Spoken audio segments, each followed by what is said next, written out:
Welcome, everybody, to the City of Palatka City Commission meeting on March 26, 2026. It's 6 p.m., and I'm calling this meeting to order. We'll begin with the invocation by Commissioner Campbell and Pledge of Allegiance by Commissioner Davis. Please stand if you're able. Please join me in prayer. Dear Heavenly Father God, we thank you for this day. We thank you for your grace. We thank you for your mercy. We thank you for your mercy. We ask, as God, as we go throughout this meeting, that you give us the wisdom, the knowledge, and the understanding to move this city forward. We thank you for everyone that has gathered under the sound of our voice. We ask that you bless every household that is represented in this city and this county. We pray these prayers in your name. Amen. Amen. Please join me in the pledge. I pledge allegiance to the flag of the United States of America and to the republic for which it stands, one nation, under God, indivisible, with liberty and justice for all. Roll call, please, Madam Clerk. Commissioner Jones? Present. Commissioner Campbell? Present. Commissioner Davis? Present. Commissioner Board is excused. Mayor Carrera? Present. Thank you. We have quorum. Has everybody had an opportunity to... What are we doing? Okay. Has everybody had an opportunity to read the minutes from March 12, 2026? Motion to approve. Second. We have a motion and second. All in favor? Aye. Any opposition? Thank you. On to public recognition presentations. Presenters are limited to 5 minutes. In the spotlight, Department of the Quarter, Ms. Jones.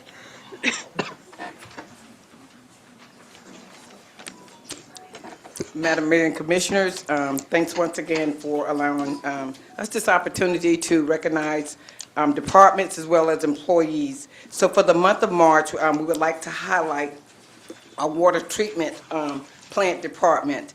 With the Superintendent, Sean Renaud, we have Operator Shannon Offord, we have Nico Gauss, Cody Haley, Eric Johnson, Zachary McCann, and Eli Tincher. For the first time in the city, just a highlight of what's been going on at the water treatment plant over the year. For the first time in the city of Palatka's history, the water treatment facility has achieved full regulatory compliance with all governing agencies, including FLDEP, St. Johns River Water Management District, and the EPA. The plant is now successfully meeting all the water quality standards, including TTHM and HAA5 benchmarks, milestones that had not previously been attained. Operationally, strong leadership has transformed team dynamics and performance. Staff are now aligned under clearly defined goals, working collaboratively toward shared objectives that support both daily operations and long-term success. Strategic planning and execution have also significantly advanced critical infrastructure projects, such as the aeration tower rebuild, repainting of plant buildings and storage tanks, rehabilitation of multiple wells, overhaul of high service pumps, and a complete SCADA system rebuild are being implemented efficiently with fiscal responsibility. These improvements are positioning the facility for sustainability and future growth. In parallel, leadership has demonstrated a strong commitment to professional development, achieving the FLDEP Class A Water Operator Certification and advanced credentialing that typically requires 5 years, was completed in just 4 years. This certification enables operation of water treatment facilities of any size and represents a critical asset for the city. Additional court work in advanced treatment processes, project management, grant development, and safety further strengthens operational expertise. In addition to a renewed emphasis on communication and collaboration, has strengthened relationships across city departments and external partners. Coordination with Public Works, the Reclamation, Community Affairs, Police, Fire, and regional utilities has improved significantly, enhancing overall efficiency and responsiveness. Internal morale and cohesion have also been elevated through active leadership and team building initiatives. All of these achievements reflect a high-performance operation, a clear strategic direction, and a strong foundation for continued progress and growth. Please join me in congratulating the water treatment plant and all their accomplishments.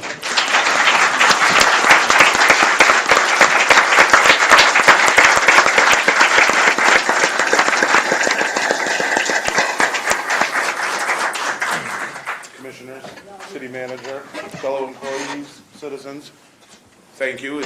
We've been putting a lot of work in, and I owe it all to these guys right here. I mean, I may do the paperwork and get things through, but feet on the pavement, these are the guys that get it done. They've saved the city tons of money doing jobs in-house, especially this man right here, Cody Haley. He's our lead mechanic. He's saved hundreds of thousands of dollars for the city, and I'm very proud to have him. Thank you.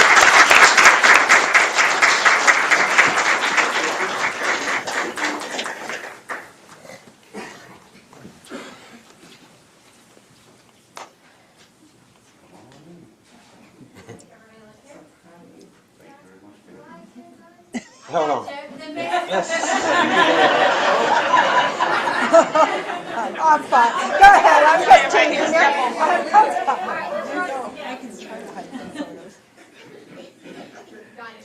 Thank you. I'm just having fun on you. I know, it's so cool. And I just want to say, Sean has done so much. It's amazing. We started with those lining of the water, remember? And he's just grown significantly also as an individual employee. I'm so proud of him. Thank you. Thank you very much.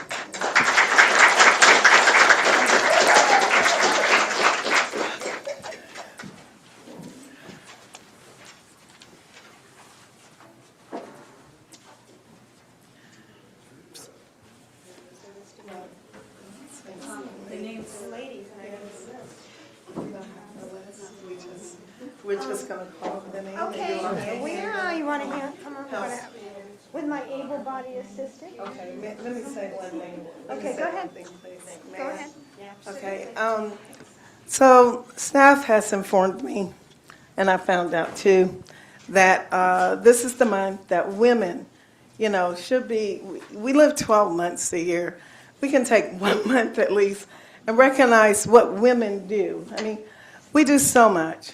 Not only are we mothers, grandmothers, wives, we clean house, we get up early in the morning, we run to work, we go get grocery, and then we still have the nerve to be effective. I don't know about anybody else. I just happen to be a woman also. So guess what? I know. Nobody have to tell me, explain to me. I don't need to read a book. I actually know what it takes to be a woman in this day and age. You have to have lots of skill sets. And the city of Palatka, we just want you to know we recognize you. We're grateful to our commissioners, our mayor, and they're going to say something great too, but I just want to say thank you, thank you, thank you.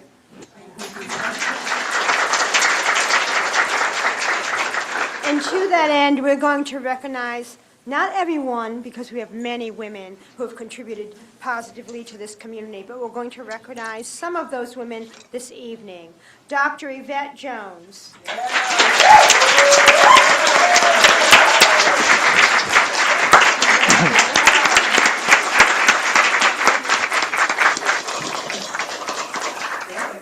We're going to keep, okay. Didn't know those two. You didn't tell me. We didn't post this. Laura France.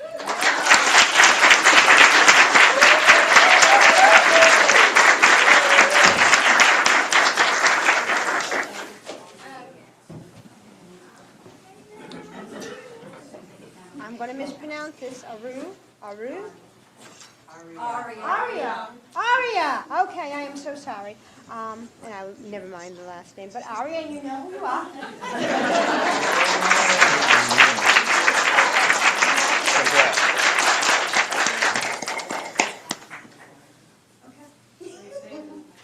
I didn't hear properly, so I can't.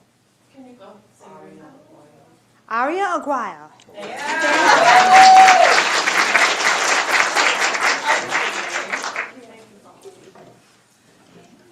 Lakeisha Rayburn.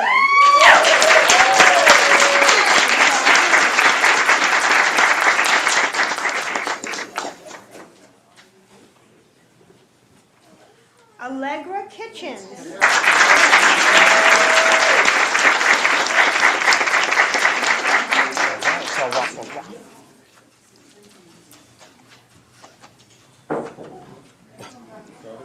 Don't break it. Ellington.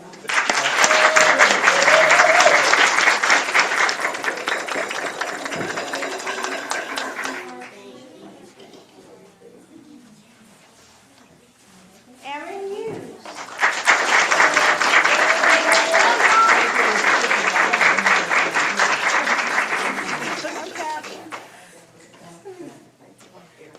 Sheila McCoy.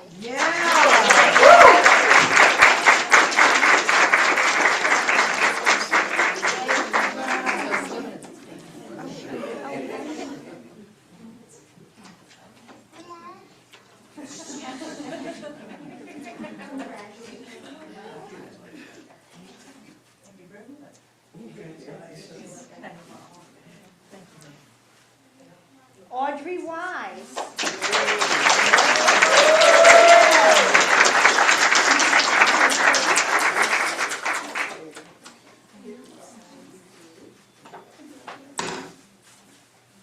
Takiara Sessions.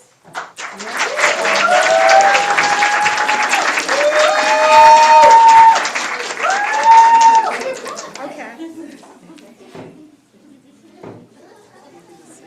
Yep. Julianne Young, and Miss Julianne was not able to attend this evening, so we'll get this to her. Jacquita Williams. Ms. Williams was also not able to attend, and we will make sure she receives this. And Teresa Jackson, who also was unable to attend, but we will make sure she receives this. Please, thank you. Okay, I'm moving up that way.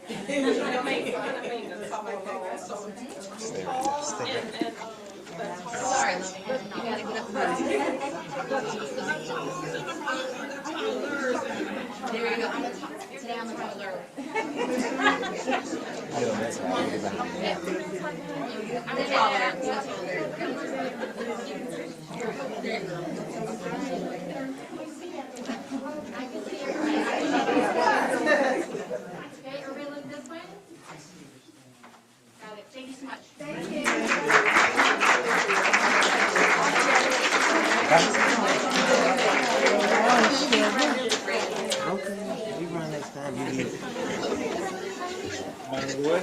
District close. We got it.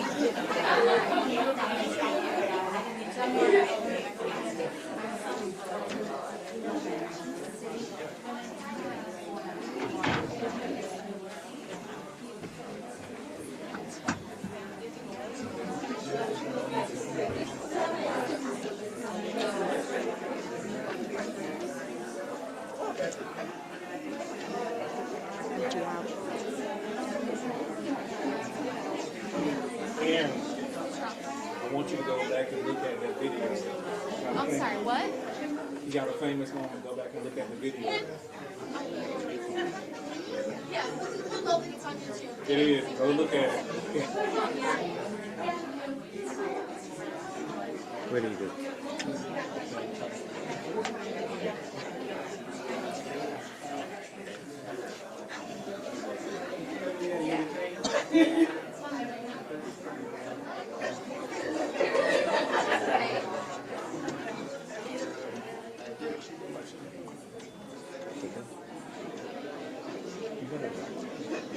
We're going to move on to proclamation, City of Palatka proclamation for Autism Awareness Month.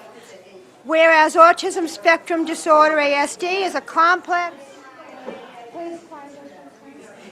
complex developmental condition that affects communication, behavior, and social interaction. It is estimated to impact millions of individuals and families worldwide. And whereas early diagnosis, understanding, and supported services greatly improve outcomes for individuals with autism, helping them thrive, achieve independence, and contribute meaningfully to their communities. And whereas the City of Palatka recognizes the importance of promoting acceptance, inclusion, and understanding for all individuals with autism, and acknowledges the dedication of families, caregivers, educators, healthcare professionals, and advocates who provide support and encouragement every day. And whereas increasing public awareness about autism enhances opportunities for community members to learn, support, and fully include individuals with autism in all aspects of community life. And whereas the City of Palatka proudly stands with local organizations, schools, and families working tirelessly to spread awareness, promote acceptance, and foster a community where every individual is valued and empowered. Therefore, I, Roberta Correa, Mayor of the City of Palatka, Florida, do hereby proclaim the month of April 2026 as Autism Awareness Month in the City of Palatka and encourage all residents to participate in activities and initiatives that support individuals with autism and promote acceptance, understanding, and inclusion for all. Do I have a motion to approve? So move. Second. Motion is second. All in favor? Aye. Miss Amanda, could you come up? Is everybody else here? No, that whole crew. Everybody's coming.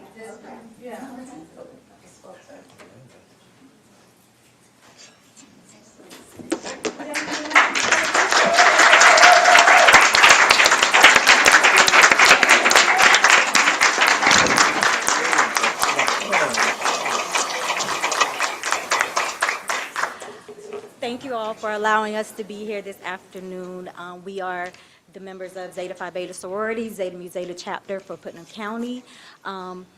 It is a passion of ours and one of our national initiatives to support autism awareness. As an autism mom, this is something that I greatly support. The main thing being spreading awareness and bringing resources and connecting families in our community to the resources in the community. Thank you for having us. We also want to invite you next Thursday from 5:30 to 7 to CeeLo Overturf Cafeteria, where we are having an autism awareness fair, where we will have community partners, we will have sensory tables, and many different things for the families in our communities to connect them to resources. Thank you.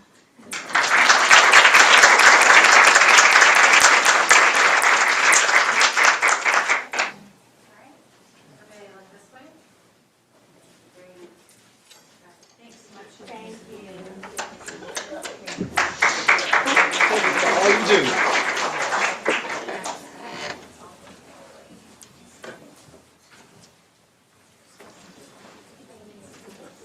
Proclamation, City of Palatka Water Conservation Month. Whereas water is a basic and essential need of every living creature, and whereas the State of Florida Water Management Districts and the City of Palatka are working together to increase awareness about the importance of water conservation, and whereas the City of Palatka and the State of Florida have designated April, typically a dry month when water demands are most acute, Florida's Water Conservation Month to educate citizens about how they can help save Florida's precious water resources. And whereas has always encouraged and supported water conservation through various educational programs and special events, and whereas every business, industry, school, and citizen can make a difference when it comes to conserving water, and whereas every business, industry, school, and citizen can help by saving water and thus promote a healthy economy and community, and whereas outdoor irrigation comprises a large portion of water use, Palatka will encourage citizens and businesses to focus on improving outdoor irrigation efficiency. Now, therefore, be it resolved that by virtue of the authority vested in me as the Mayor of the City of Palatka, do hereby proclaim the month of April as Water Conservation Month. Palatka, Florida calls upon all residences and businesses to help protect our precious water resources by practicing water saving measures, and increasing awareness of the importance of conservation and recognition of the 27th year of Water Conservation Month. This year's focus will be on ensuring that outdoor irrigation systems operate efficiently by using properly functioning rain shutoff devices. By making sure these devices are installed, connected, and working as intended, our community can prevent unnecessary watering, reduce waste, and make better use of the rainfall we receive. Motion to approve? We have a motion and a second. All in favor? Aye. Any opposition? Thank you. Who is here to accept? Right here, ma'am. Okay. How are you? go. Thank you very much. I didn't want to sneak up on you. Would you like to say a few words? Just real quick. Okay. Bill White from the Water Management District. First of all, how do you follow the last two proclamations? So being last on the agenda, not good because they were fantastic. I've been doing this probably about my third year now of talking about water conservation. Thank you very much for bringing the awareness to the people. This year it's totally different. So April, they say, is the driest month. Well, now we got January, February, March, April, and probably May before we start getting the rains into June. That with growth just is exploding throughout all of Florida. It's putting a major strain on the aquifer. That's where we get all our fresh, clean drinking water. The aquifer runs all the way up from Georgia, all the way down into by Palm Bay. So it covers almost the whole state of Florida. So it doesn't really matter what Putnam's doing if Duval's drawing a lot more. So our board has tried to get ahead of this problem before it becomes a problem because we monitor the aquifer and it's low. The other bad thing that's going against this, and I hate to even say this because the emergency manager will be down there put me in a headlock, but we haven't had any big rain events. Yes, do it again. We haven't had any big rain events. That's what fills up the aquifer. So the combination of high growth, not a lot of rain, is putting us in a struggling position. The board decided to go to a phase 2 water shortage. Sounds kind of scary, but it's not. It's what we've been preaching all along. They recommend watering only once a week. Even though Putnam, I think their social media does a great job. If you see your neighbor out there watering every day, let them know. Maybe they don't see this. Maybe they're not a social media kind of person. Just talk to them. If we all work together, we all do this as a team, we can get to June. And the district's got a lot of programs to fill the aquifer back up. So working together as a team, we'll get through this together. Thank you very much, Mayor.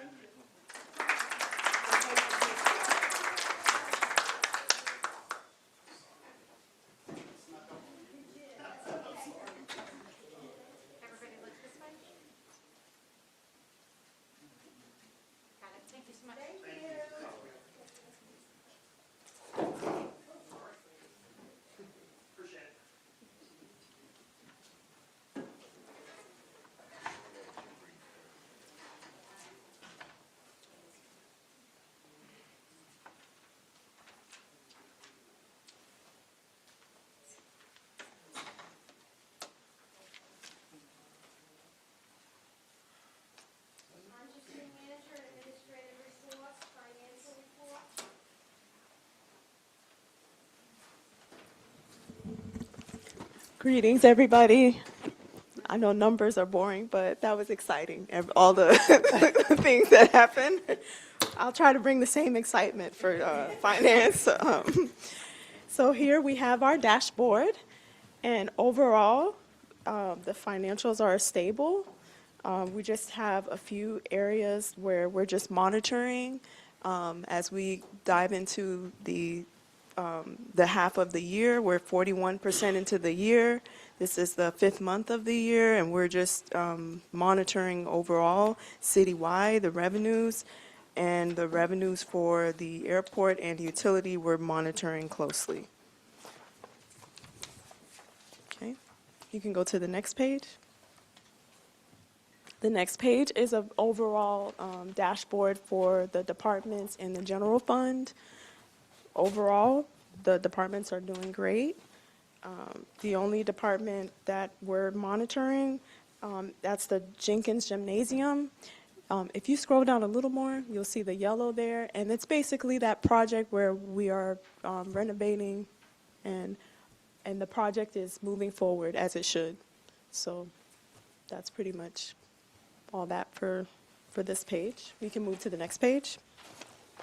And with the reserves, there wasn't a slight error there. This is the 5th month and not the 3rd month, but the reserves don't change month to month much, so this is pretty much the same numbers as the previous month. So any questions or concerns? That pretty much concludes my financial report. I just have a question. You indicated on there that the red indicates undertaking corrective action. You recommending changing that, changing the No, wording? I would like to have some kind of thought as to what kind of changes are being considered, or what plan. It doesn't have to be detailed, but just an overview as to what plans have been put in place to address that. The first step is meeting with the airport manager. I believe this will be a collaborative effort to find ways to bulk up the reserves. And if that means possibly increasing rates as we go into the budget workshop period, we would make plans to consider increasing the rates at the airport. We could also consider where the expenditures can be, where we can save, and look at some of the contracts that are currently in place and how we can save dollars there, and those dollars that we save, we can set them aside to place them in the reserve account. Okay, thank you. I would make the recommendation, if we have a fund that is in the red, that we have a thorough report as to what it entails, the correction, the undertaking the corrective action plan, just so we as the elected officials will have a better understanding as to, because it's been red for a while now, and the only thing that we've noticed is it's just saying that it was a plan that, or action has been taken, but as far as the action, we are not aware of what actions have been taken. So I Just to give more clarity about the reserves, you can think of it like a bank account where you have funds that are part of your fund balance that is just sitting there. And what we do when we approve the budget, we're approving and saying this is the amount that we're spending for the year. So if we were going to increase the reserves or make steps to increase it, it would come through a resolution from presented before you all, stating that we want to set aside funds to increase the reserves. So just so you're understanding, it's not. No, I like- get it, but the Okay. reason I'm asking is because, again, when we come into these meetings, of course, we have people that are in here and we have people that watch. I think we should be able to explain to them as well, our constituents, so they have an understanding as to how things work. May I add something, please? It's also important to note that airport fund is an enterprise fund, and in reality, it does not have a requirement to have reserves. So the fact that we are doing it is a good thing. Correct. And, but it's not like required, but this is the plan of the city of Palatka to have our, no matter what fund it is, be it enterprise or governmental, we do have our own standard that we would like to increase it. So I believe one of the things I will do, Commissioner, is meet with the finance department, finance director, get a little bit more understanding of what other cities are utilizing as a percentage for enterprise funds, which is totally different than governmental. Governmental is 16.7%. So we'll make sure and take care of that too. Thank you. You're welcome. I think I'm good. I was just going to make the statement that airport expenditures are green. The department is running well. It's Yes. from a financial perspective, and that these were reserves that are not required. That's the comment I was going to make. But to Commissioner Campbell's point, clarification would definitely help on this slide. And when there is something red, the appropriate steps being taken would be very helpful in these meetings. Thank you. Thank you. Thank you. City manager report? Oh, yes, ma'am. So I wanted to speak about the floating dock. Just a quick update that we're very close to completion. It's my understanding that we expect to be completed by April 1st. I don't think that has changed or anything. And we've maintained close communication and interaction with both the county and the Chamber of Commerce. To the water consumption, we had a report that showed that we have a total of 62,401 services that we have billed for the fiscal year, and that amounted to 430,000. I don't know if this is, what meter is this, gallons? 430,360,000 gallons have been used for the year. So I thought that was good information to know. The next item was the Human Resources Department update. We have hired a Human Resources Director, And she started on March 23rd, which was Monday of this week. We have filled the positions of engineer and senior planner. We've also posted the revised job description. Previously, we had commission legislative aide. We don't have that. It's commissioner aide. And also, this position is, the job description does allow the position to help support the city clerk. So she will be being trained, or he, whoever it is. We completed a diversity report, which I don't think I've ever seen. And it reflected like 5 different generations are literally working here in the city. We have 41 females and 132 males. We're also starting the process for a new salary study. Do you want to introduce, excuse me, the new human resources I would like to, if it's okay. If you would stand up, please, Ms. Chapani. I met some of you. Okay, and this is our new Human Resources Director. Thank you. Yeah. Can you please come up and say your name someplace? My name is Mary Trapani, and I've had the pleasure of meeting you, Commissioner Jones. I've met the mayor. We introduced ourselves. I've not yet met you, but hope to after the meeting.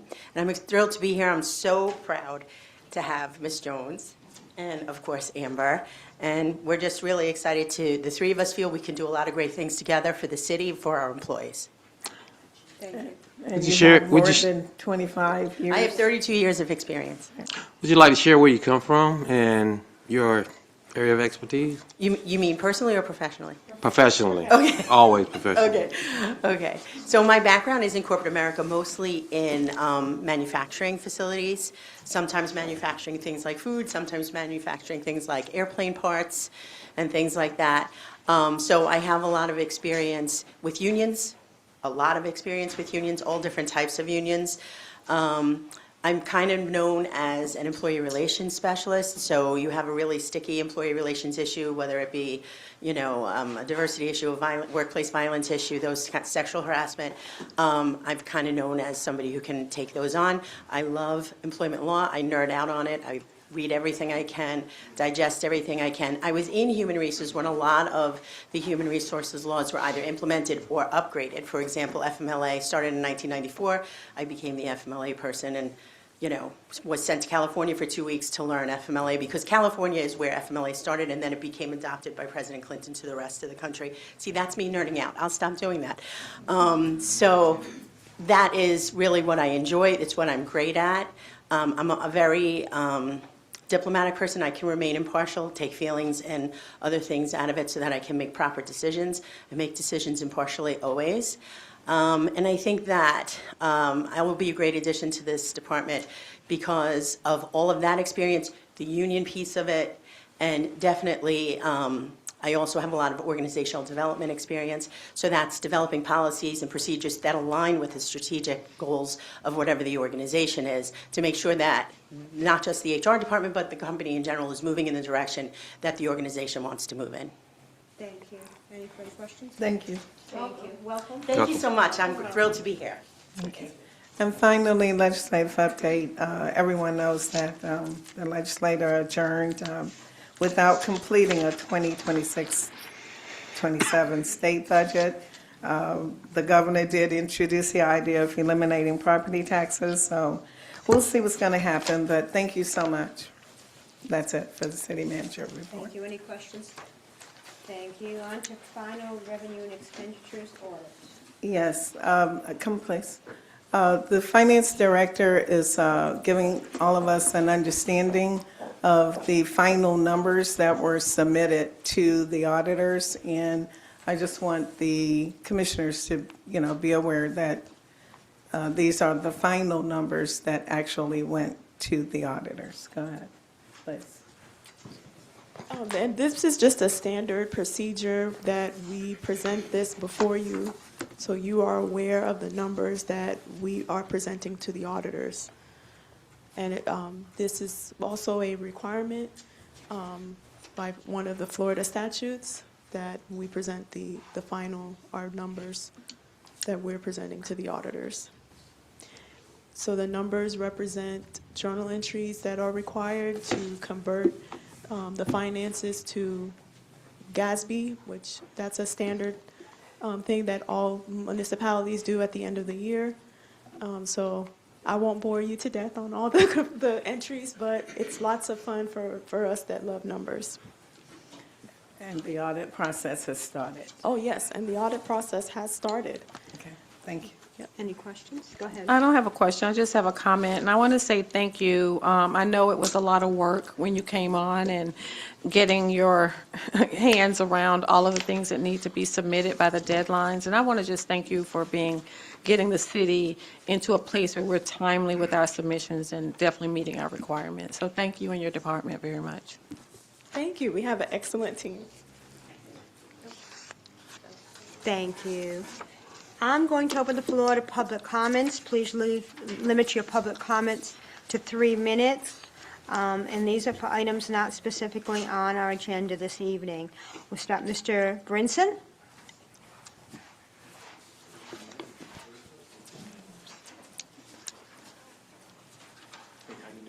Isaac Brinson, 900 Main Street.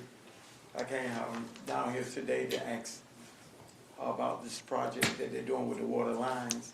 And because me having a detailed place where the dust is coming by, when I wash the customers' cars, and by about 10 minutes later, the dust is right back on the cars. And I want to know what kind of solution we could come up with to try to help me, because that's my livelihood. This is what I do for a living. Okay. Ms. Cotty, I don't know if Can Mr. I Vecchio- answer right after? Yes, please. Okay, so in response, I did go over to Mr. Brunson yesterday with, and we looked at the situation. I did also request that Public Works Director go by and see if we could possibly water the area down so that the dust doesn't come up as badly. Mr. Joe Ferricchio, you want to say anything, please? We should have waited. Yeah, we recognize the problem after you brought it to our attention, of course. I've spoken to the contractor. What they're gonna try to do is come by with a water truck twice a day, earlier in the morning to keep it down, because it's hot during the day, and then in the afternoon. Other than that, there's not a lot we can do. I also asked them to move some of the piles of dirt a little further away from you to try to beat down on the amount of dust that's coming. So we're really trying to do everything we can sort of help you. I understand. How long do we suspect we'll be in this position? A few more months. For about 2 or 3 more months? Yes, ma'am. Right.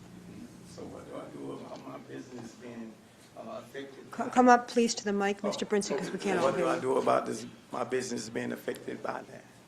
I don't have the answer to that. Right, neither do I. I think that as we're doing as much as we can, also, I think one of the other steps we talked about was having them finish his area first, remember? Yeah. So that way, you won't be affected as long as the project is. The 'Cause- contractor is focused on your area, so. he's gonna Right, try trying to get you hopefully done we'll see an first. improvement. Yeah, because even like coming out of my drive, as soon as you back out, you got a whole line of dirt right there. So ain't no way to get past it. Those are gonna move, sir. By Mi- the end of the week, those files themselves will move. We got some real specifically, so. Okay, thank you. Commissioner Davis. And I just want to get clarification. So a general statement first, and I did speak to Ms. Carty about that this week. Any project that we do in the city, we need to proactively meet with and communicate with the business owners and residents. And I think that is one area where we're lacking. People don't know when something's occurring, so that this could have been addressed proactively. And then my question is, I want to make sure I understand what are the steps that's going to be taken, because it sounds like there's an immediate need for some action, like there's dirt there that could potentially be moved someplace else. I hear the watering, and I hear that working with the contractor, we can look for them to maybe move this section up to finish first. So I do want to make sure I'm understanding that properly, and so what can be done immediately? All those things other than completing the project. So they are gonna try to remove the piles of dirt, and they are gonna start watering twice a day, so. Starting Today, Okay. yes, ma'am. It's supposed to start today, but no later than tomorrow. It'll be out there. So Yeah, he's, they will though. Mayor. Okay. And to finish up, go ahead, Commissioner So Campbell. he's talking about the piles, but he's not specifically only referring to the piles. What he's referring to is the ground that's in front of his property. that's the water. Anytime he does work on a vehicle, he has to back it up over that over that dust. And given the quality of work, hand washing, and I'm also concerned about the watering with the heat. How effective would that be? Is it a solution really, or he's still gonna have to deal with mud? So it's either, There's not a simple solution here, sir. There really is not, until the construction's finished. It's to try to do the best they can, trial and error. We'll try the water, hopefully that works. Get them out there to try to sweep with the sweepers better. Maybe that's the next step, so we'll so let me try ask you, additional let me things. ask you this. Is within the confines of the area that he's in, is there not any temporary something that could cover that specific area that will give him a little better relief? Because I don't think it's gonna be relief unless you give some kind of temporary topper to go in that area. It's a good suggestion. The plastic would be not a good choice, but there's some cloth we might be able to lay down, like some we'll explore those options, sir. Absolutely. It's a great idea. Thank you. Yes, sir. Thank you. Thank you. Okay. Thank you. Thank you, sir. Jeremy LaCourte. Hello, my name is Jeremy LaCourte, and I appreciate you guys doing all the recognitions ahead of time, too. I come to a lot of these, I don't catch those, so it's nice to catch Excuse it. me, before you get started, Mr. LaCourte, can you tell us the city or town of residence? Oh, I'm sorry, DeBerry, Florida. Okay, thank you. Yep. I work for Preferred Governmental Insurance Trust. Preferred provides property and casualty insurance for over 400 governmental entities across Florida, cities, counties, and fire districts, you name it. We'd love to see if Palatka would like to come to the Preferred family when it comes to renewal this season. We haven't looked at you guys since 2013, which means there's a high likely significant savings that we can do more than what your current program offers you. What makes Preferred different is that we don't provide insurance only. Service is truly the heart of what we do. Every member gets a dedicated loss control agent who regularly meets with you and helps you prevent accidents from becoming claims. We offer the best training and resources, and we're here for you as a long-term partner. It's not just an insurance company. You get a say in how your claims are handled, and we work through independent retail agents, and we frequently find that when members transition from our competition, they realize how neglected they've been. We also have a standout disaster recovery program. It's called Preferred Priority, and it gets you up and running very quickly after an event. Our members consistently tell us that the peace of mind this gives them is invaluable. And there's more. We have a matching program that reimburses cities up to $5,000 for safety equipment purchases, just to name one. I mentioned we quoted you guys in 2013, and I don't know what your current rate is, but obviously a lot has happened since that time period. And all I'm asking is that you consider us giving you a competitive quote this fall.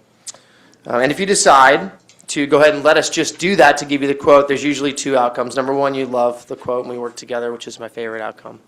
But there's also the other outcome, and that is that your current provider sharpens their pencils and they look at your current insurance, and magically, for the first time in a long time, you get a reduction in your premium. Either way, that's a win for the city of Palatka. So I'll leave my card. If there's any questions later that come up, please feel free to send me an email, and I look forward to hearing from you. Have a nice day. Thank you. Is there, Ms. Kitchens?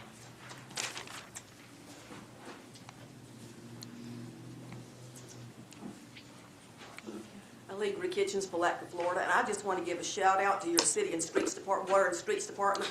I was at the radio station this afternoon around 12:30, and I found that the water was off. The station manager already left, and so I called the water department, and I figured that the landscape artist, the landscape contractor had hit a city line, but I called the city water department. They said they'd be right out. Then the contractor came back after lunch, and sure enough, the city line had a hole cut in it, and the water meter was sitting up by the curb. And he said, well, we're going to fix it. I said, no, I've called the city. And he goes, well, no, I've called the city. So the city came out very promptly, and sure enough, they've got to come back tomorrow and put in a new meter and everything, because everything was torn up. The contractor everything got messed up. But the water is now back on thanks to the city and the contractor, and then tomorrow the city's coming out to put in the new box at the radio station, WPLK, WIYB, 1428 St. John's, and they said it's no extra charge to the radio station for the water. But I just wanted to point out to you folks how very wonderful your streets and water department is. I've dealt with them before. I've seen them working in 8-foot deep water in the streets, in holes in the middle of the night at 28-degree temperature. They're Johnny on the spot. They're out all the time. If there's any way to give them a raise, give them a raise. Thank you. It's nice to hear positive things about our employees who are wonderful. Thank you. Anybody else here for public comments? Come up. And please fill out a card, Mike, when you get a chance. You can speak first. Yeah, no, come up first. You can say. Yes, please come up and give your name and city and town of residence. Hey, Mike Gibson, Palatka, Florida. I'm just super concerned about the future of Palatka. I've been working with, at the Jenkins Community Center for the last 2 years, year and a half, and, we're at a precipice of deciding who will lead Palatka. And we need to really be serious about that and think about the people that could run for office and excite people of all generations. So I just wanted to express my concern. To me, like the people running right now, are you excited about it? I'm not. Let's get excited about voting. So that's all I got to say. Thank you, and please fill out a card and Thank you. turn it in to the city clerk. Thank you. Was there anybody else here for public comment? Ms. Grace, please come on up. Name and city and town of residence. Good evening, Nicole Grace, Palatka, Florida. Outside the city limits, it's unincorporated Putnam County. I am here as president of the Historical Society, and I just wanted to say how excited I am. The Bronson Mulholland House, that grant program has been moving along, and Mr. Randy, who's out there, has made quite a bit of progress. We've included him in a lot of our programming and invited him to the meetings, which I know we send it by email to y'all as well. But it's just for so many years I've heard, oh, it's not going to happen. It's not going to happen in the city. It's not going to do it. And it's being done. So we're clad with wood and moving forward. So thank you. And I just, wanted to share that. Thank you. We're happy too. Thank you. I want to say thank you to our projects team, that they're really aggressive with moving things forward. Thank you. Thank you. Thank you. Is there anybody else here for public comment? Seeing none, I'll close public comment. I don't know if there's anything further to respond to at this time, based on the public comments we received, other than Mr. Brinson's, which we did respond to. Moving on to the consent agenda, I'm going to pull items B and F. Yes. Go ahead. E and M. E and M, okay. I said B and F, then E and M.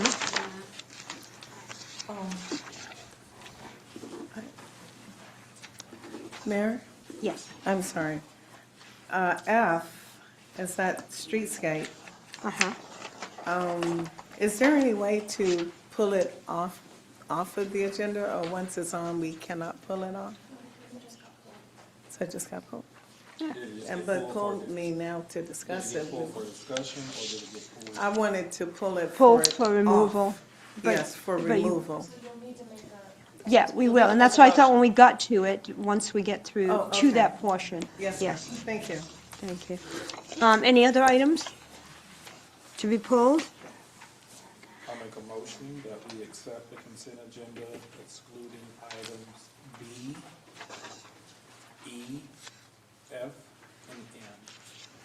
Second. We have a motion, a second, all in favor? Aye. Any opposition? Thank you. Item B, adopt resolution 2026 R45, granting a special events permit to Lee Hall for the Easter Fun Day event. Mr. Cutright. All right, so did you pull it because you had some questions, or did we, I asked Ms. Carter to pull it because I wanted to have some changes to the event. Okay. So,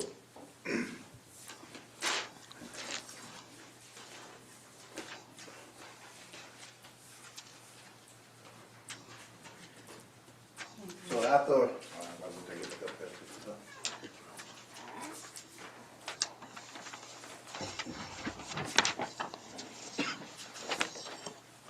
Thank you. Thank you. the original event was vetted as a first-time event, but after we looked at it this week and had some concerns from other people, we decided to take another stab and make it a Class B. And also, we brought measures, as you can see, we want to close the roads on Dunham, not Dunham, 14th Street,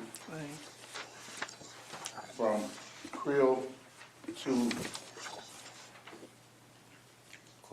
Carr. And actually, we just closing it right there past the lodge and down there right before you get to the parking by the basketball court. That piece in between will be what we're gonna close. Traffic still flow in through the lodge if they made the wrong turn, and if they wanted to come from the other side, they can go out their way. So we're gonna close them there. We're also bringing in extra law enforcement just to be safe. Captain Williams, I thought about we need just to be on the safe side. It's a nice event, and it shouldn't be major issues, but we have had a couple events there, and we want to make sure we can close it out. Amplified sound is going to be asked for. He was having a boom box, so it shouldn't be a lot of loud music, but I said we'll err on the side of caution, so we asked for amplified sound permit too. It's from 2 to 6, 2 to 7. It's a Easter basket giveaway with one vendor and a little music. Okay, any questions of Mr. Cartwright? Go ahead, Commissioner Davis. I want to make sure when these events occur and we're going to have extra police, that's a cost to the organizer? Yes. Thank you. Yeah, I spoke to, Okay. I'm gonna go ahead and make my comment. One of the things I want to ensure in our city that we do is that everyone who meets criteria to have an event can meet the criteria without, I feel like, having to prove that it's going to be a safe event. I'm not saying we shouldn't be prudent, but I do have some concerns that, and I've seen some of the comments on social media and heard some comments in general, and kind of linking it to prior events. We have since established a process and a protocol for events where they are vetted. So I just want to make sure we're not setting a precedent where when some organizers have events, we have to make sure we're proving that it's going to be a safe event.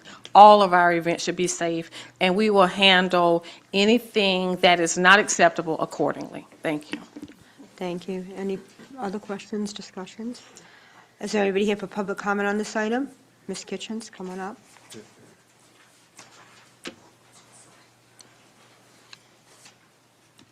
Legal Kitchens, Palatka, Florida.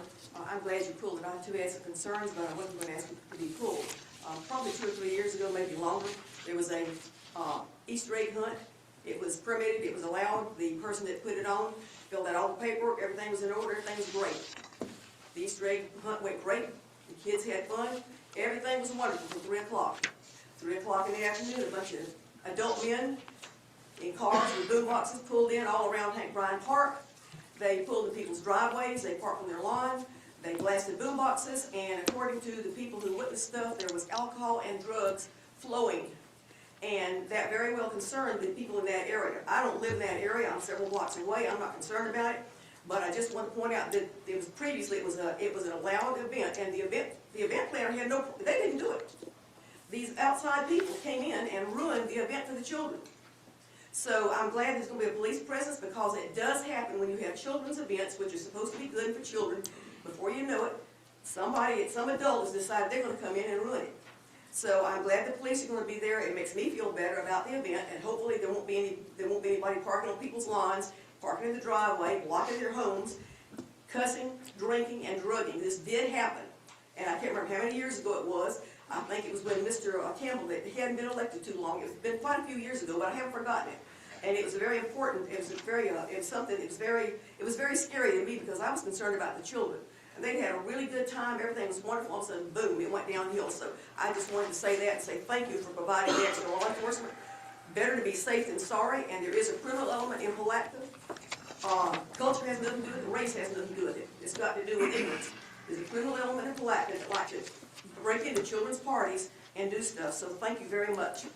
Thank you. Is anybody else here for public comment on this item? I would like Go ahead. I will say that with regards to the last few events that have been held at that location, Palatka Police Department and our Recreation Department has done a phenomenal job with making sure that that area was vacated properly and actually stayed around to make sure that there was no loitering within those areas.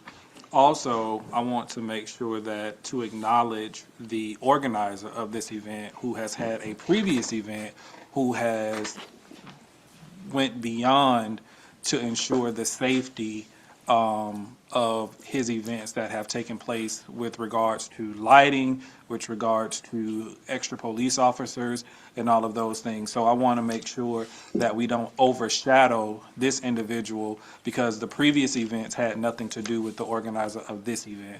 So I want us to be mindful, and I do agree with some of the concerns that she had brought up, and those are things that I've already spoke to staff about to ensure the safety, because again, if I'm comfortable with my children being there, I want to be comfortable for every citizen and child to be there. And I would not have my children in a situation that jeopardized their safety at all, and I would not put any other child in this city in that same position. So I just want to make sure that we don't overshadow the event with some of the things that have been said.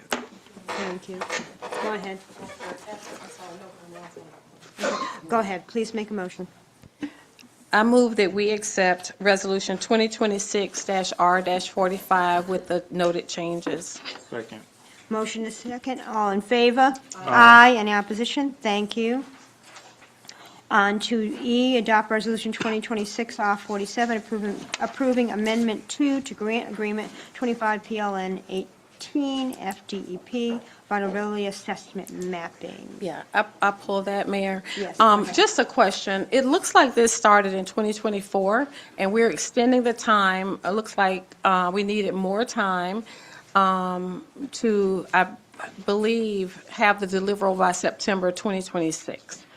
I just wanted to understand what prompted this extension, and what was the original expected date, and how are we assured that we're going to meet this September date? Thank you. Go ahead. For those of you who haven't met me, I'm Chris Glimp. I am your new grant writer and administrator. Happy to be here. I can answer your last question first. And the guarantee that we have that this will be done by that time is that the final draft is being created into a final product that was due at the end of March. And unfortunately, it's going to take them just a couple more weeks to finish it. This is a large project with GIS mapping, going fully into our resources, looking at all the different areas, including flooding, water sources, any of the vulnerabilities in terms of a calamity or disaster that could affect Palatka. So it's a very, very large and a very intense project for them. Thank you, and welcome, Chris. And I do feel confident now that we have you in this position and that our projects are being tracked. Thank you very much. Thank you. Anybody else have any questions, Mr. Glenn? If not. Okay, thank you. I'm going to, Oh, wait a minute. Is anybody here for public comment on this item? Seeing no, close public comment. Do we have a motion? yes. I move that we accept Resolution 2026-R-47. Second. Motion is second. All in favor? Yikes. Okay. You okay? Yeah, I'm fine. Just want attention. All in favor? Aye. Any opposition? Thank you. F, adopt Resolution 2026-R-48, approval of change order 2 for St. John's Avenue streetscapes improvement. I pull this because, as we recall from our conversation at the CRA meeting, that this is no longer a change order we need, but I think for folks that are here tonight, could we please provide more information on that? Yes, I would ask, come on, project manager, so he can explain it better than I, perhaps.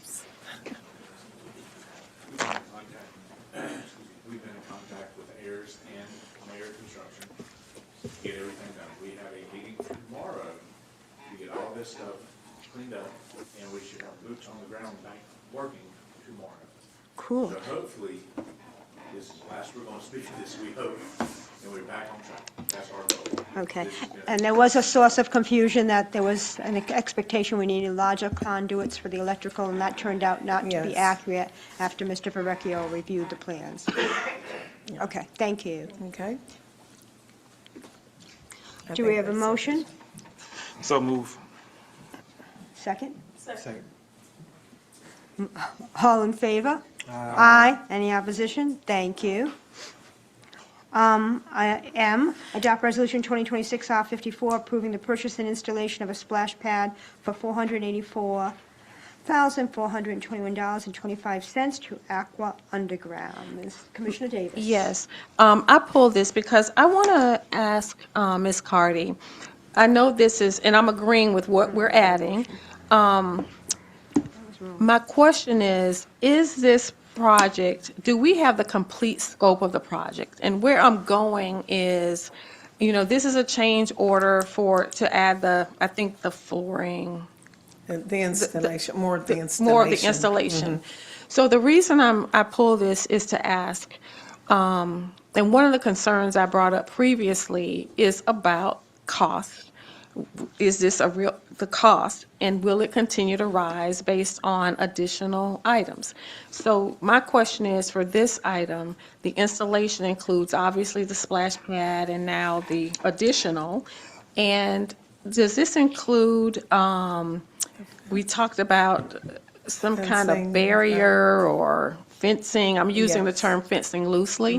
Does this include everything? Yes, ma'am, it does. But Mr. Joe, can you come up and give just a little bit more detail and clarity? But to your question, the answer is yes. I'd just like more.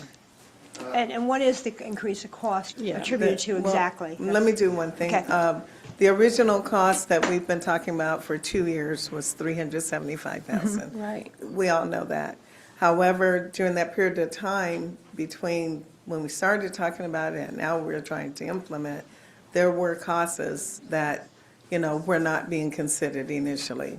I think that's the best I can say. Go ahead, So you Mr. go ahead and Rubio. explain, please. So, yes, ma'am, that total cost that they includes the installation, the entire park itself, the extended patio around the park, because you can't just have just a park, you have to have where they come into it. There's no bench seating per se, so there might be some small increases incurred down the line, but that does include a barrier around it as well. And we met there the other day to go over the parking area, to clean up the park. There's minimal costs to do that, to get the park ready to be, there'll be some wayfinding signs, so on and so forth, that we have to install. So there will be some costs, but very minimal. One more thing, we're also looking at putting parking, because it's not that it's a splash pad, but just for accessibility, that street there, Donald Street, I think it's called? Donald. Yeah. Okay, so therefore, that street will now allow us to have parking. We did look at some other mitigating features we're going to do, and that's like putting fence, not just around the splash pad, but also the wooded area. There's a pond there, so. And what were you going to say, Mr. Berkey? You want to say something? There's also along 9th Street, if you go on that side of the park, on the other side of the pavilion, there's also a parking there. So there's going to be plenty of parking. It was a concern of ours. Yeah. But we managed to come up with a pretty good plan to do it cheaply. So Okay. have a good Yeah. product. Commissioner Davis. go ahead. So again, my concern, thank you for that, and I can see the vision. Here's what I want to make sure we don't do, and I've seen this, and I don't like it, is we have a project, and I'd like for us, we want to do it in the most cost-effective way. But if we're going to do it, we need to do it right. And I'm concerned that I hear bench seating is not even already included, because I don't know how you have a splash pad and we want parents to watch their kids or somebody to watch them. Where are they gonna be? In the cars in this great parking lot? But I hear you. Building right next to it, ma'am. It- That's this under area. The pavilion, which means the kids could potentially have to walk through the dirt to get to the pavilion from the splash pad. I'm not here to design. I'm giving my concern that, which was always my concern, if we're going to do a splash pad, we need to do it properly. And so I'm going to stop there and let someone else comment, but I've lived with splash pads. And just having the splash pad without bench seating or some kind of barrier around it where parents can be right there if the kids need something and not running through a grassy area or dirt to come back from there to back to the splash pad to that. Because, you know, a lot of the questions and concerns that were raised, and specifically by Ms. Kitchens, is making sure things are sanitary and safe. So I want that on the record. So I'm going to yield to anyone else who wants to comment and help me with this. Commissioner Jones? Yeah, I agree with Commissioner Davis.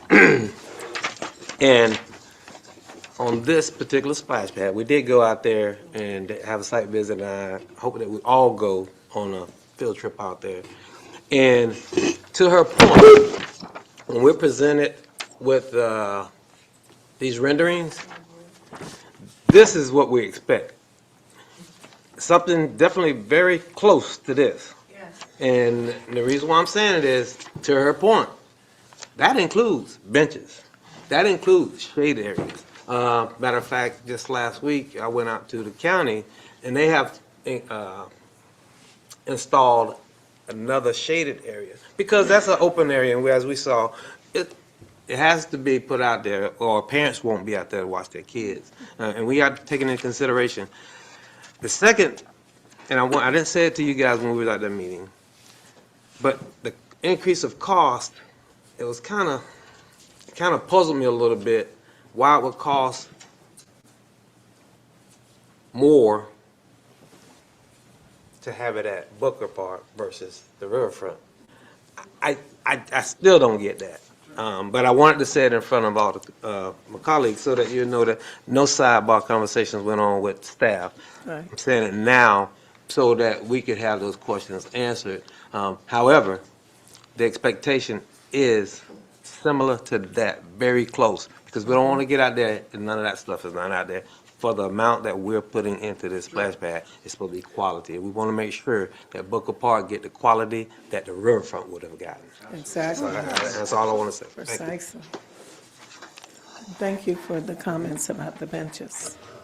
Does anybody else have comments, Commissioner Dave? I'm in agreement with what has been stated with regards to, and I'll be more specific. We have a lot of things that come before us, and by the time the product is finished, it's nowhere near what it is. And even at the riverfront, there was something that was presented to us, and by the time it came, it looked like a stable. And so I'm just being realistic. And so bringing a full scope of work to us allow us to make a better decision as to moving forward.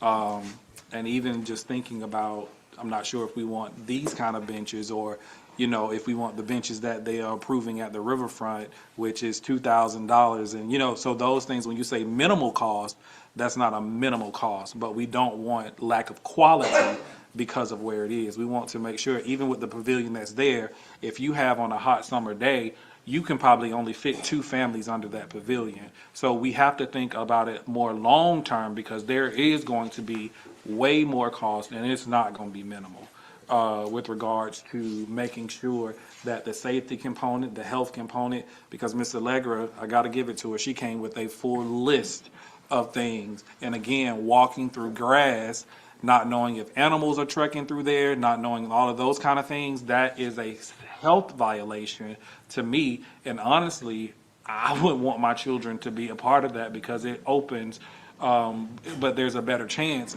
of seeing something if the appropriate foundation is there. So again, at this moment, and I'll be completely honest, I would want to wait and have a real rendering as to what that cost is going to be. And that's just my opinion. We can move forward if we desire, but I'm just letting you know my opinion. I want the project, but when I want the project, I want it to be complete so that we are not piecemealing things together. And I made the same requirement with the Riverfront Park. If we're going to do it, let's do it in its entirety versus bringing us back bits and pieces. Anybody else? That is the rendering. No, I'm fine with the rendering, but I want the full scope of work as Yes, we including the require, benches, so that including we everything. will. The rendering, first of all, for the product that we're purchasing, is just a splash pad and immediate area around it. The benches and everything outside the splash pad, any Park USA. So those they have nothing to do with the actual rendering or the product that we're purchasing. I just want to make sure that's perfectly clear. I think No, we I understood understand, that. we understand that, but I'm just saying, we want to know the entire cost of what's going to happen, because later on down the road, we're trying to find ways to save money. Sure. And the further down the road we go, we know expenses begin to rise, and we've seen that with several projects. So again, I would like to have a full scope of not only what's going to be at the park, but the cost associated with them. Because what we think is minimal, it doesn't always be minimal. True statement. Also, there could be some lighting issues down the line, depending on how late the park stays open. You're right, there are many unknowns. Part of coming up with designing exactly what's going to happen now, we know what the rendering looks like, we have the square footage, we know the general area we want to put it in. But when they come out to install it, things may change and shift. Like, I personally would like to move it closer to the pavilion to try to cut down on the grassy area. We thought about that because the more the kids get to the grass, the more to bring the grass back out into it, it's going to increase our bill for cleaning up. So we have thought of some certain things, but I think our best option is to actually wait until the footprint is in place, to come up with an idea of what we want to do in what areas. And at that point, we'll certainly bring it back and have a very real, detailed discussion about that, sir. I didn't know if we could come up with, like, benches or whatever design we choose, that we can't come up with an estimate for, do we need 5, 6, whatever we need, and how much will that cost additionally? And other things as well, but I mean, I think we can come up with estimates. Yeah, but that would be park improvements. They don't have anything to specifically do with I get the that. splash pad, I because get it. that's a cost in itself. And I get it, but it's there's- necessary. But there's a budget in parks, $1 million budget that we could put benches, and that's for whether you're playing basketball, whether you're having a picnic or whatever. So you can't put that cost just on the splash pad. I agree I with just that, but wanna I would make that just like clear. to see the total cost, whatever budget line item it's coming out of, or an estimate of it. I mean, I just think, again, we don't know. I know what you're saying, I agree, I understand. Yeah, because I you understand. can't bundle that up because it could be a separate budget. Commissioner Go Davis. ahead. So what I'd like to recommend, because I'm sure, to the mayor's point about estimating, we can get estimates because we know the capacity of the splash pad. And I'm sure that vendor, based on experience and historical information, can give us recommendations based on the capacity of what that looks like. Now, to Commissioner Jones's point, I am not saying that money comes out of splash pad. Splash pad is splash pad, but we do need to understand and work with finance to make sure we're allocating from the parks, how we can maintain and do all of these things. So that's my recommendation. Now, I don't know what we need to do in terms of emotion or action. Can I ask just one thing? Go ahead. Also? Because I believe Public Works Director advised me that one of the reasons why that cost went up, because there was a time between when we first started and we finally got here. Also, I think the vendor, wasn't there something about them needing to have a purchase order pretty soon? Correct. In order to keep the price we have, because next thing you know, that's gonna go up even more. 20%. Okay. Thank you. Just want that known. Go ahead. I don't know if you had something, Commissioner Jones? I'll make a motion to approve. Second. Is there anybody here for public comment on this item? Okay, well, Ms. Kitchens first. Mr. Joe, can you move over?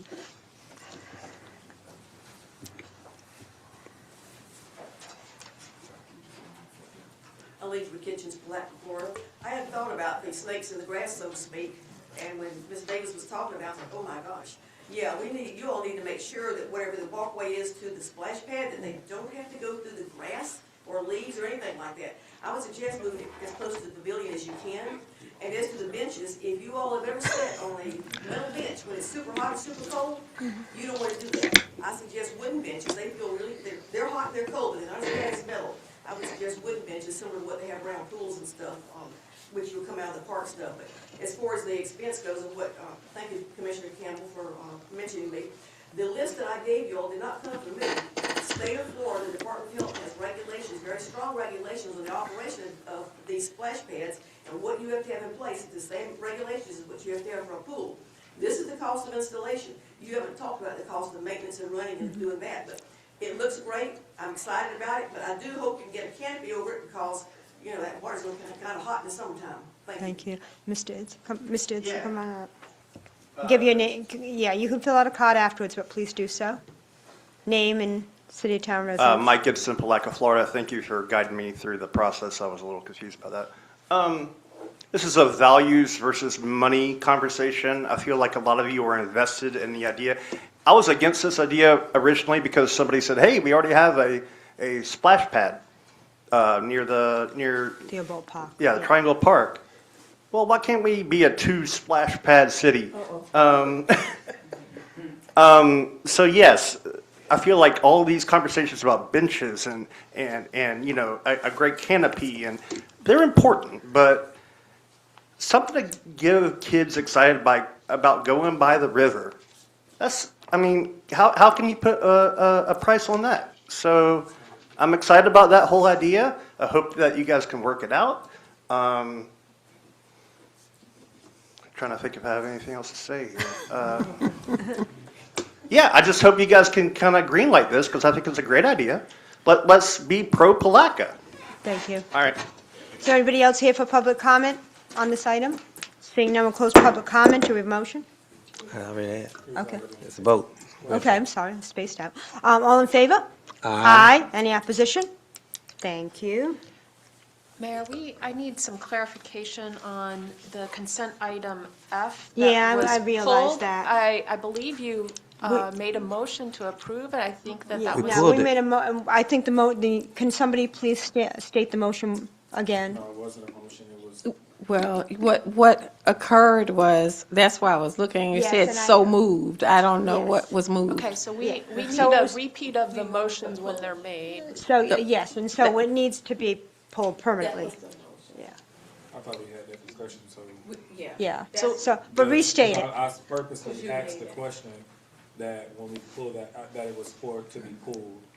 Okay, so what we will need is, just for clarification for the I'll make record, a is a motion motion to deny. that- Deny. Yeah. Thank you. Yep, Yes. thanks. Thank you.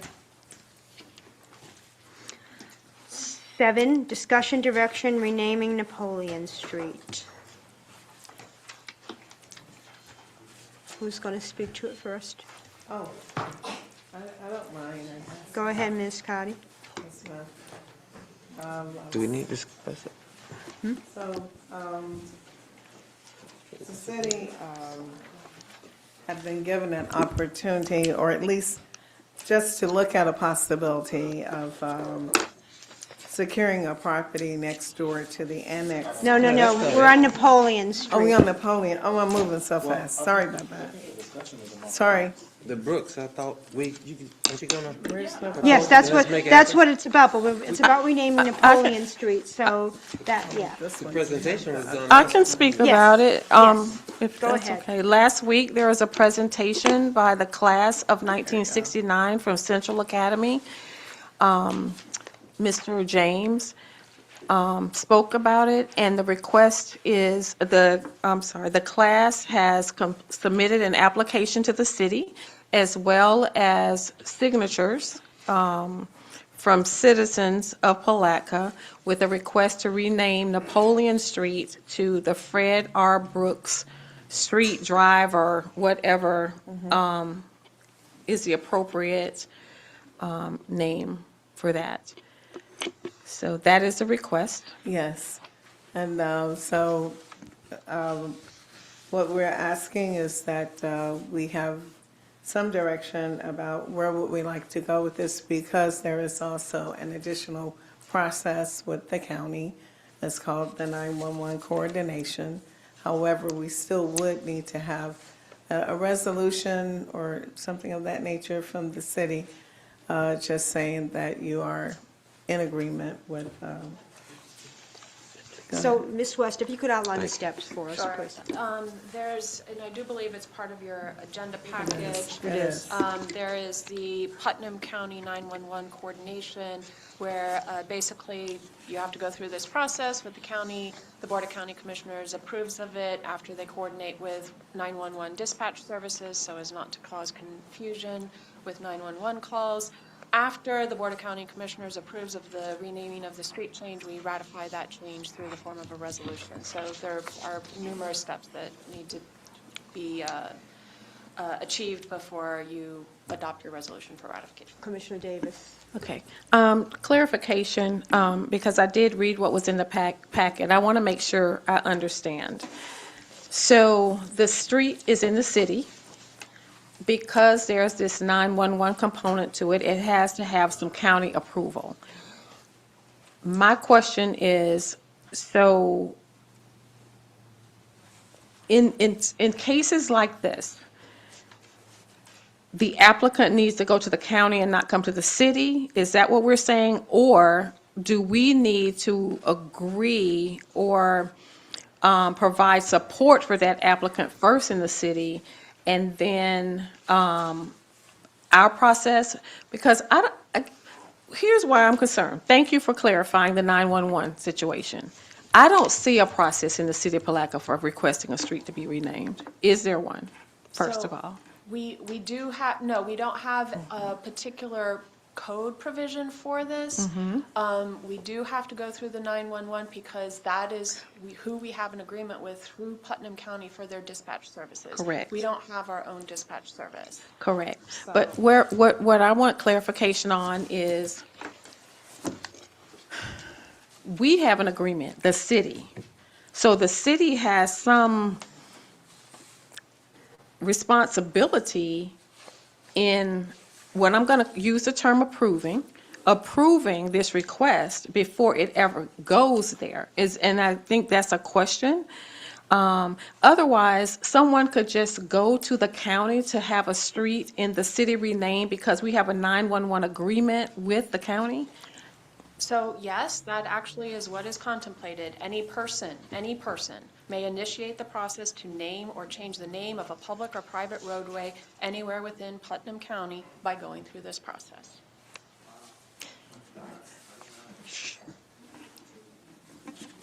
And that is why it comes back to you. If it's within your jurisdiction, you need to ratify at the very end of the process. But this is the process. So anybody can, or any entity can apply.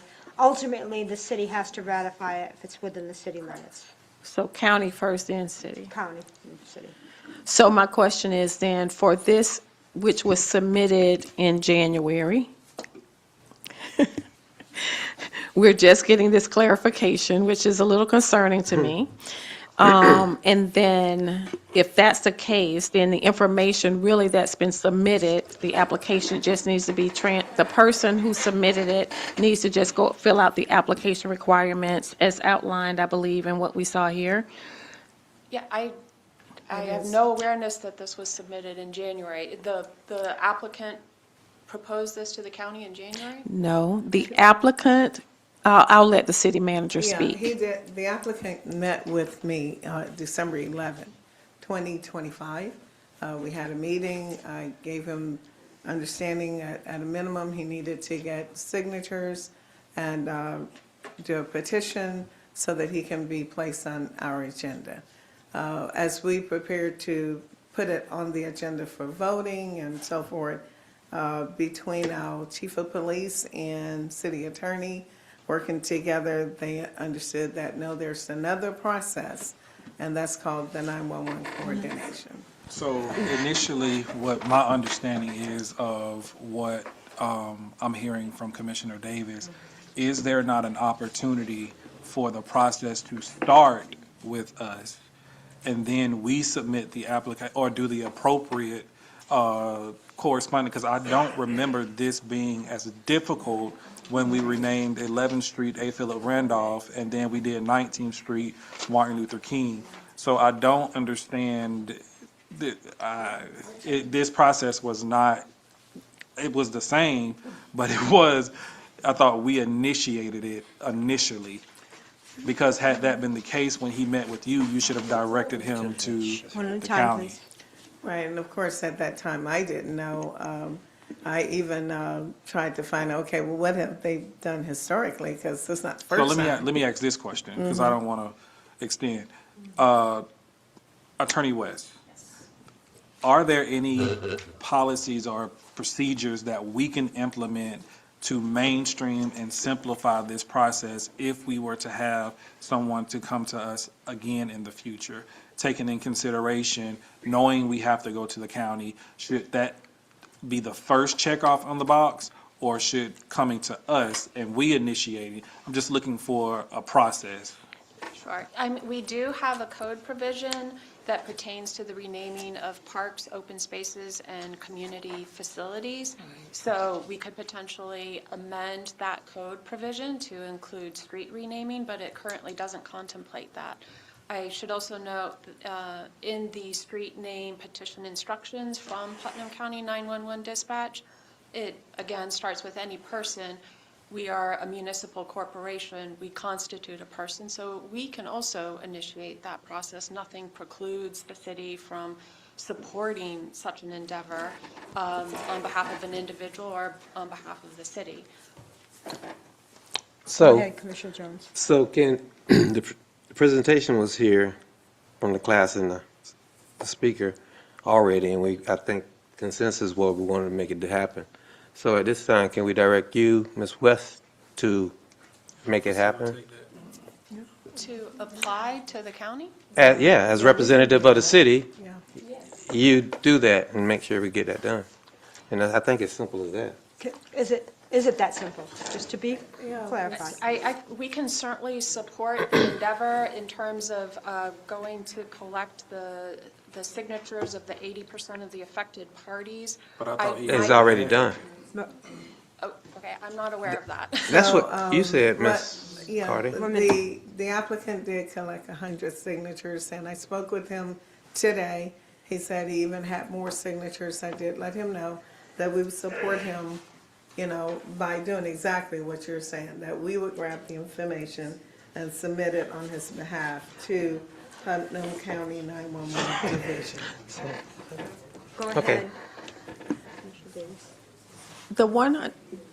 The instructions that are in our packet mentioned that 80% of those affected by the name change, so those who live on Napoleon Street or at cross sections of Napoleon Street. And this is, Ms. West, please, when I finish, if you can confirm that I'm understanding this.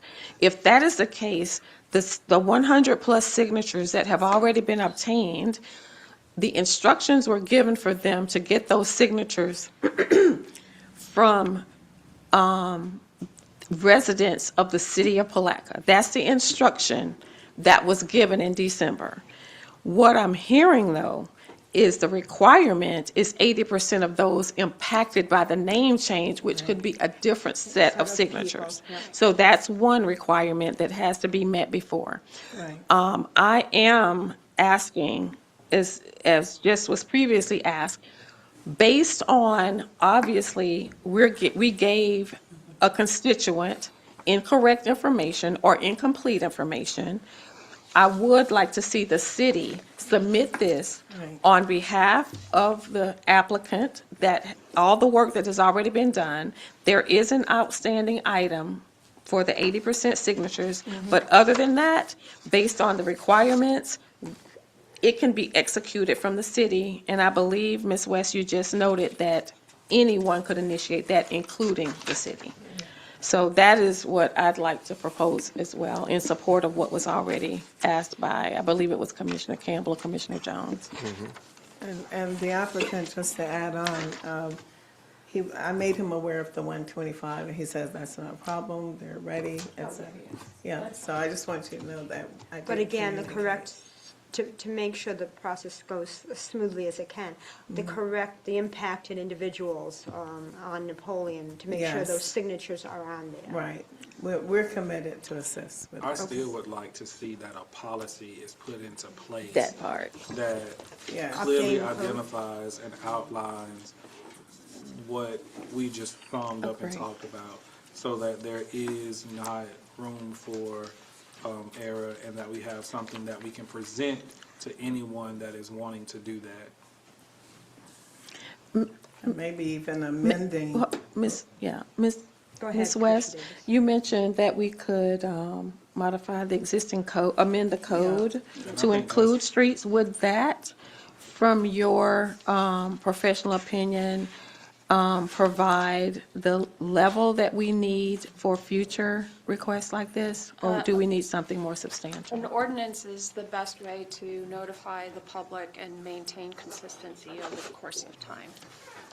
And I think that what she was referring to, we just, not long ago, implemented that with the naming of the parks and all of that kind of stuff. So that's something that's more so recent than not. I'm sorry, I'm not. With the renaming of the public places, the streets, Yes, that is yes. something that has been more in the recent years Correct. than it has not been. So Some time, that's a correct. very relative policy to follow. So do I hear us saying that that code, modifying that to add streets names, or am I hearing that we need to do something? I will look at that code Okay, provision thank and you. see how we can Okay. modify it so it can include street renaming. Okay. And then I will just need a contact person, because there's elements here. For example, we have to provide 3 alternate choices from the street name list. Yes. In addition, this is a platted street. It's on Dick's Plat, and so we will need to confer with the planning department Correct. on how we need to modify the plat, which typically will require an ordinance Okay. to modify the plat. Okay, we just need to follow the rules. I do want to state on the record, to Commissioner Campbell's point, this was not the process for previous street renames. So, I know the point I'm trying to make is that obviously something differently happened prior for more than one street. And I would think that that would be documented in the cities. So my question is, can we go back and see how we rename those other streets? That's my question. Can we look into that as well, Ms. West? Find out how we were able to rename streets and what's different now before we delve into a new process that is documented by the county. And once we do have that, I think it would be helpful to have a checklist of sorts. So when somebody else comes in, they know what those steps are, walking in the door, and what they have to do next. And that's also available for future city employees, so that we don't have to keep reinventing the wheel, that we already have that information. Ms. Kitchens? I was waiting on her. I saw her. No, I was just saying, I have quite a bit of information to share with you folks, and hopefully I can do it in 3 minutes. St. John's Avenue was the last street that was legally changed, and that was done between 59 and 62 at a city commission meeting, and the way the citizens of Palatka found out about it, we read it in the Daily News. We were not happy. However, let me share this with you. We have tried to get St. John's changed back to Lemon Street over the years, could not do it because you think, okay, change the name, that's great, you're gonna change the name. First of all, when you change the name, it affects Social Security, Medicare, income tax. It affects all your benefit programs. It affects your light, your water, your utilities, phone, your credit cards, your banks. Everything you deal with that needs a street address, you have to contact every entity that you deal with. Your banks, your credit unions, your credit cards. You have to contact them and inform them you have a new address. Then you need to check with the property appraiser and make sure that your new address didn't remove your homestead, because now you live in a different location according to the computer records. This is a massive uptaking, and the county is very wise to require that 80% of the citizens who live on the street or adjoin the street, they're the ones that have to sign. I would question how many of those 100 people live on Napoleon Street. Have you asked the citizens, do they want their street name changed? So I think there's a lot of things that have to be researched before you actually move forward with this. The other thing is, I don't particularly believe Napoleon Street was named after the French dictator general Napoleon Bonaparte. I have not had time to research it because I just saw this last night when it popped up as a last minute item. I think there's been several prominent black business people in Putnam County named Napoleon. One of them had a business in East Palatka. I cannot remember his last name. Haven't had time to research it yet. I know there's been at least several Palatka businessmen with the first name of Napoleon. I believe it was named after them. You need to do historical research before you, oh, it was named after the French general. Yeah, like somebody in Florida would name something after a French dictator that they were fighting. Yeah, right. I don't think it was named after the general. Maybe it was, but Napoleon is a very famous name during the period of time when the real Napoleon lived, up until probably the 60s, that people named their children Napoleon. So I think that needs to be researched and get the historical, what's the historical reason why it was called Napoleon. Then make sure you get the 80% of the signatures of the people who, these are the people who will be affected, not the class of 69 that lives in New York or East Palatka or out on the hill area of Palatka. The people that live there, they're the ones that got to contact the banks, Social Security, Medicare, Medicaid. Good luck with that. Get your address changed. But and your driver's license, your car tag, voter's registration, you're talking about a massive upheaval of the people that live there. They've got to change that, and it's their responsibility. So I just want to make sure that you all are aware of that and let you know about St. John's. And then the post office does have rules about which way boulevards and the way in the boulevard, they can't run in certain ways. J. Randolph Boulevard, I believe, from what the post office rules are, is not legally, couldn't be a boulevard. But it also, there was nothing done. I think the name was just added to 11th Street. I think it's only the honorary. part of the post office. Yeah. And so if they just added a name at the bottom saying, also known as, but also you get into deed records, you get into title history. There's a massive amount of stuff, and it's going to be impossible to amend Burke's map of 1829 and 1853, close to it. All the deeds will have to call for Napoleon Street, now known as whatever the new name is, but there needs to be in-depth research done before you have a knee-jerk reaction. And if anybody have a street change, then every other year somebody's gonna have a street change. Well, I'm named after my dad, Minnie Kitchens. Let's call South 12th Street Minnie Kitchens Street. Actually, I wanted to go back to Butler Street, what it originally was, and if I can pursue that, I'd be glad to. But I'm just saying, research it, do more research, don't have a knee-jerk reaction to this. The application was made in good faith, but it's not as simple as simply changing the name. It's worse than trying to change your name on your birth certificate, which I had to do on my last name because they had it incorrect. Thank you. Thank you. And was it named, was Asa Randolph and Martin Luther King Jr., are those honorary? And that's what you asked the question that I was gonna. You know, excuse me, they're honorary, and that's a different, I would think, well, I'm waiting for Ms. West. So and Mr. until Carter. we get So the- are those, so for example, MLK, where North 19th now says MLK Boulevard, but it's honorary. It has not changed the legal name of the street. Is that correct? It's still not North 19th, and the same for North 11th, Asa Randolph.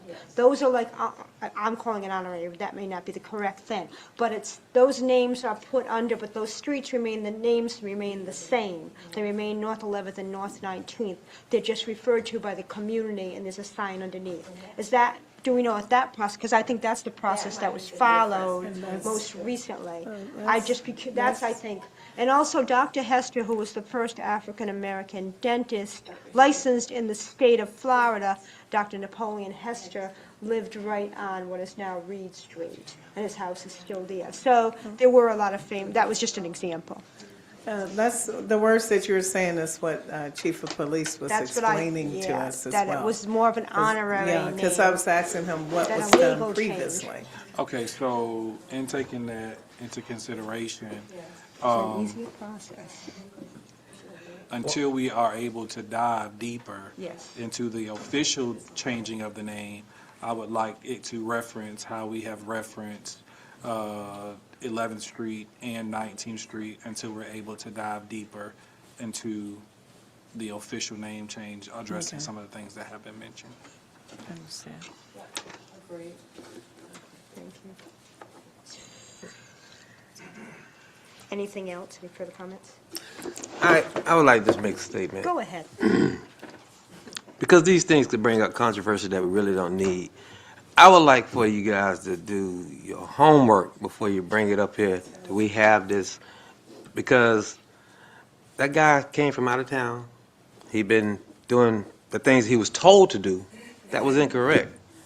And we need to have our act together and know what we're presenting to us to make these kind of decisions. Because right now, it don't feel good, and I know it don't look good that we didn't know what we were talking about. So before I get up here, let's make sure we tie the loose end. Because it was an ask to be done, and it was brought to us assuming that everything on the front end was already done, and it wasn't. So that's my request. Thank you. Thank you. Anything else? Thank you. So we're just asking to bring this back with additional information, Yes. please. We don't want to take a recess, I presume? No, I see No, what I don't care. On to regular I don't- business? Wait. Go ahead. Do I'm you all sorry. have clear direction? Because what Mayor just reiterated didn't take in consideration what I said. Okay, go ahead. Sorry. So- And I don't even think there was really a motion Well, it's- for yeah, that it's particular regular. item. Yes, so this is not on regular, It's it's not. just discussion. This is Yeah, it's discussion, so there's no discussion motion item. needed. So just because we have discussion doesn't mean we can't give official direction. No, we should be. And then in summary, what Mayor stated still did not take in consideration what I requested. Yeah. Which, go ahead, state your request Or again. can Ms. Carter, can you tell us, do you have direction? Tell us what you think, Okay. what you so heard? My understanding is that we continue how we have done before, where we've had the honorary name, as Chief of Police was explaining. Okay, and so that's the process that we did before, while we're still making certain that we understand everything about the official name. But I think my question is, are we then saying, so we're saying just move forward with as we've done before, where, Well, we don't even really know what that was. I mean, I think and that's we why just- we're having to research it, because I Correct. did ask. Yes, And we are trying to make Yes. sure. yes, because we don't So, know. so there were several requests. Renamings before. Number one, can we look at the code and look, and we talked about, is there an opportunity for us to modify the code so we don't Right. have this going forward?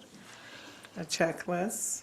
And we talked about a checklist once we modify the code. That's a further down the road. So. Now, I'm going to join Commissioner Campbell's comments because I didn't hear that the chief mentioned any honorary naming until the mayor just mentioned honorary, because that might have stopped a lot of conversation we had here. And that may be the difference between what we did previously, which it sounds like, in this and legally changing the name. So it sounds like we need to make sure we understand options. One is an honorary, which would address the impact that Ms. Kitchens just said. It wouldn't really be it would be really a community change. And what the chief explained is that it would still say Napoleon. Well, yeah, we're good. I'm Right. good on that. I'm just trying to clarify Yeah, next steps. Okay. The legal name versus a local honorary Right. name.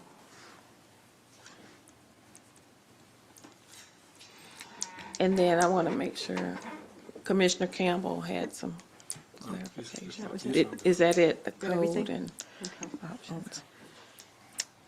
And I think just to reinstate what we've had previous discussions, if there is at any time, there is not a complete understanding, please slow us down so that we could have or give the better direction or the best direction to ensure that it is adequately conveyed the desires of us all.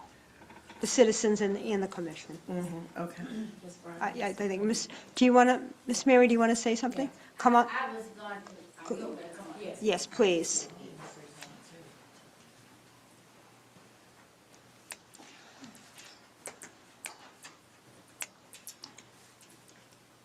This is not the first city, Mary Lawson Brown, 107 South 9th Street. I would suggest that they have legal staff at the Florida League of Cities. And if you approach them and get what some other cities have done, you probably can get something put together that'll satisfy whatever needs we do. They have big legal staff and they'll be happy to do it for you. So if you call and do that, it's not the first time. I used to tell people when stuff happens, this is not the first crazy thing that's happened in the city. If we look at and ask, other cities have done it, and it might help you get to a better solution. Thank you. Thank you. Okay, on to regular business. Adopt Resolution 2026 R39, purchase of 225 North Second Street, now known as the Liberty Church, for $175,000. This is, if I may, Go ahead. we had a representative, owner representative, to come to the city, myself and the city attorney, showing us property adjacent to the City Hall Annex. We did walk through. Also, recently, I had Public Works Director to walk through to see if it's something we could possibly consider. If we did consider it at all, the property would be utilized primarily for community outreach, housing, economic opportunity, and administrative uses. One of the concerns that we have is, in our minds, safekeeping the investment of the city, or because it is zone C2, which means that it can have a variety of uses there. But we were not actually pursuing purchasing, but we wanted to pursue due diligence more than anything. However, whatever is the will of the commissions, the Board of Commissioners, that's what we would like to adhere to. Commissioner Davis? I'm going to just be frank. I'm not interested in the city doing due diligence or even moving towards purchasing the building.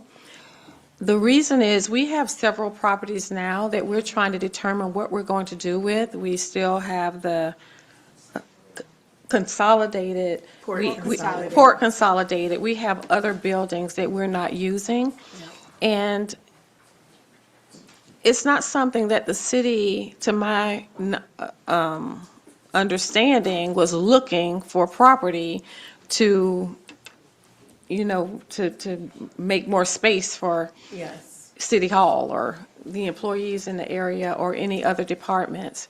So I'm not in favor of that at this point. I'd rather see a comprehensive plan for what we're trying to do for the city in terms of space for our city government, but not just kind of piecemealing. So I am not in favor of even moving forward with due diligence.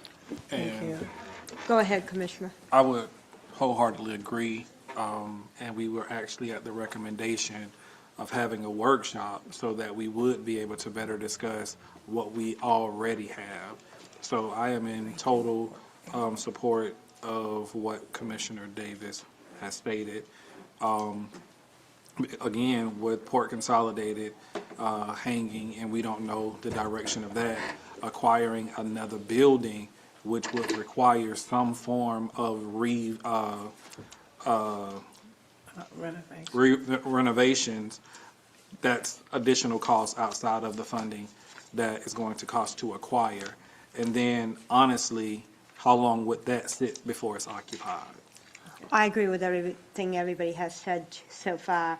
And then there's also the additional maintenance costs ongoing even after the renovations. And we do have surplus real estate property that we really need to, as was just mentioned in the workshop, figure out how we're going forward with that. We really don't need to be in the real estate business other than buildings we need for service to the community. And I get a little concerned. I also think, honestly, this is the realtor perspective, it's overpriced for what it is. And that's a sidebar, but that's okay, because I did do a walkthrough That ain't a today. sidebar, that's relevant. Well, it is relevant, and there are no comps on it. I tried to do a brief CMA today, just for my own knowledge, edification, and there really is nothing as a comp for it, but I think it's priced, especially in today's market where things are very sluggish. So, those are all my thoughts. Anybody else? I concur, and I put it in writing today. Yes, sir. Same sentiments. Thank you, Commissioners. I Okay, appreciate it. Ms. Kitchens, please come up.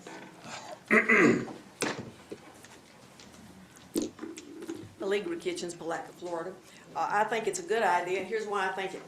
Since at least 2014, maybe a bit earlier, the City Commission has consisted, well, we don't have enough room at City Hall to expand, so we need to move City Hall out of downtown Palatka, move it. We got no room to expand. We don't own the adjoining property. Lo and behold, you get the Port Consolidated. And then, oh, what do we do with it? What do we do with it? What do we do with it? That's after you said you don't have any room to expand. You have room to expand, number one. Now, there's no excuse to move move City Hall out of downtown Palatka. If you buy the property next door, then you've got more way to expand City Hall in the current location, which is what the citizens want. But it's also a good real estate investment if indeed you decide to cave into the developer who is sitting in the shadows and been wanting City Hall since 2015. Then you can get a better price because you have Port, City Hall, and that building. And perhaps you can move some of the city services that you moved out to Jenkins back to downtown Palatka where it's more convenient for the citizens. I think it's a win-win for the city. I will be glad to go to the property appraiser's office and try to get other comps. I respect that Ms. Correa is I did it real quickly this agent, but afternoon. I will be glad to try to research and get other comps on prices. I think it's a good investment. And I think I know that the general unspoken consensus is move City Hall out of downtown Palatka. It's been that way since 2015. I know that, the citizens know that. But we want Palatka City Hall to stay downtown, in downtown Palatka where it is, because we're the seat of Putnam County. And I think that's a good investment. The least you should do, the workshop, I think is a great idea. Let's have a workshop on it. But I think it's a great investment, and you would be very unwise not to get it, because as Ms. Correa said, Mayor Correa, you don't know what's going to go in next door. It could be something that's very disruptive to City Hall and doesn't fit with City Hall, but it's allowed by code. So I think you need to think about it, and as Commissioner Campbell suggested, do a workshop on it. And as far as your property, I listened with interest about you talking about, oh, your surplus property, surplus property. I find that so interesting because I know that when you have a matching grant and you have to have funds, you put the property the city owns, that assessed value goes up as you're matching funds. And as you get rid of the property the city owns, then you're depleting the resource you have to do matching funds for grants. So think very carefully before you sell city property that can be used as matching grant money for grants. Please think about it. Please have a workshop on everything, including the property next door, as Commissioner Campbell partially suggested. Thank you very much. Thank you. Anybody else here for public comment? Come up, Ms. West, please. Ms. Wise, rather. Sorry. Audrey Wise, Palatka. I agree with the commission on your decision to not go forward with this project at this time. We have a lot of things looming in Tallahassee. They're talking about property taxes, possibly getting rid of. They're talking about a whole bunch of stuff. I said at this council meeting a few months ago where we talked about not spending until we know what's going on. I understand investing, if we know what was going on, I can understand it, but we do not. We have to be fiscally responsible. We're not here to do investment on property that we know right now might hinder us in the long run. Property taxes is a real thing. Do I agree with it? Absolutely not. But that's not the point. It is a hot issue. And if that comes to realization, all the little cities like ours and communities is going to be affected by what's going to go on. And I think you're doing the right thing. There is no immediate need to do this. I understand the properties are for sale, maybe they'll linger. I have no idea. But we do need to be fiscally responsible. As a citizen here, we implore you to continue to do just what you did, because again, we don't know. And like anybody's budget in their home, you don't just go out and spend when you know you got to tighten your belt.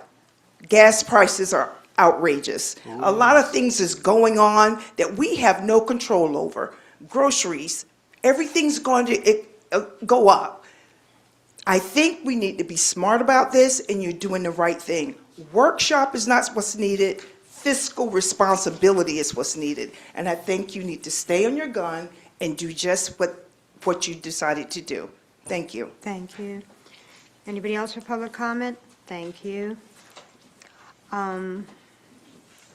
So with that said, we're not going forward, or that is the commission's. I make a motion, because Please, this go is ahead. actually business. That's what I'm I asking make for. a That was motion what I was going to that request. we deny the resolution 2026 R39. Second. We have a motion and a second. All in favor? Aye. Any opposition? Thank you. On to public hearings.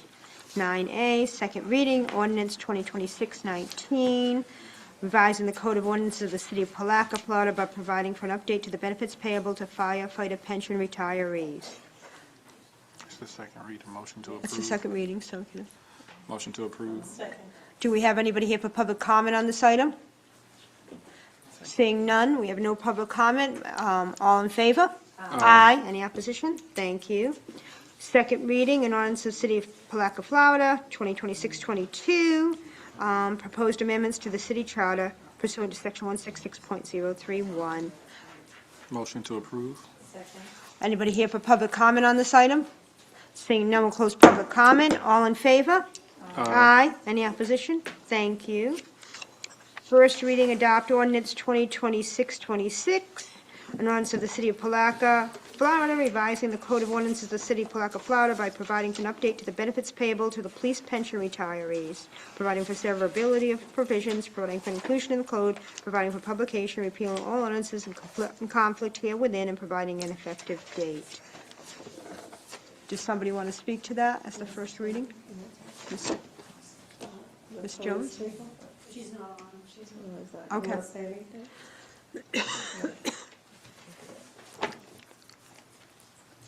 Nobody has nothing to say? Nobody has anything to It's provide the any more first- information on that? It's the first reading.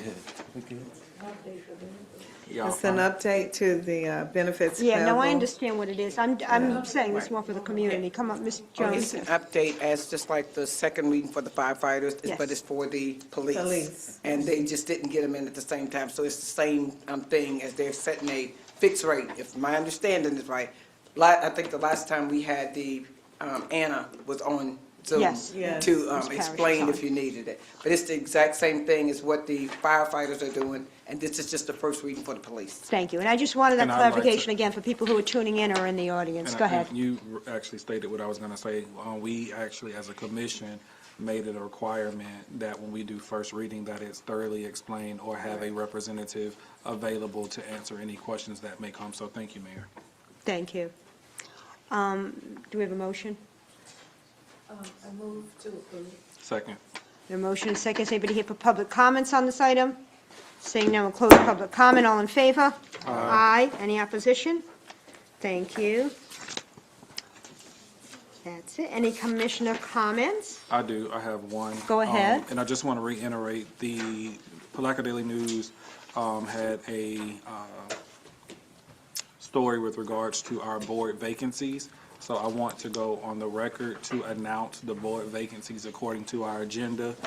We have airport advisory, 2 vacancies, Board of Zoning and Appeals, 3 vacancies, Planning Board, 3 vacancies, Tree Committee, 1 vacancy, Public Art Committee, 5 vacancies. And if you are interested in applying for any of these boards, please make contact with City Hall, City Clerk, or whomever is designated Clerk. to address those boards for an application. Again, we are looking for citizens of this great city to help fill the vacancies of the boards that I just mentioned. I just have a question. And do we really have 3 vacancies on the planning board? Is that accurate? It is. Oh, no, we changed it to. That's what I'm saying. We downsized, so. We haven't changed it We yet. haven't changed it officially yet. So we Okay, still need to have the do 3 that, vacancies. just because it's doing it. I don't want people applying and then discovering that there's in 3. fact no vacancy. We Go do ahead. have applications that are sitting on my desk for next meeting. Okay. For approval, but we're waiting for Lorenzo to do his due diligence on, Okay. interviewing them and all of that. And also, to add to Commissioner Campbell's, it's also, the applications are also available online, so they are fillable. So they can just fill it out and send it in that way as well.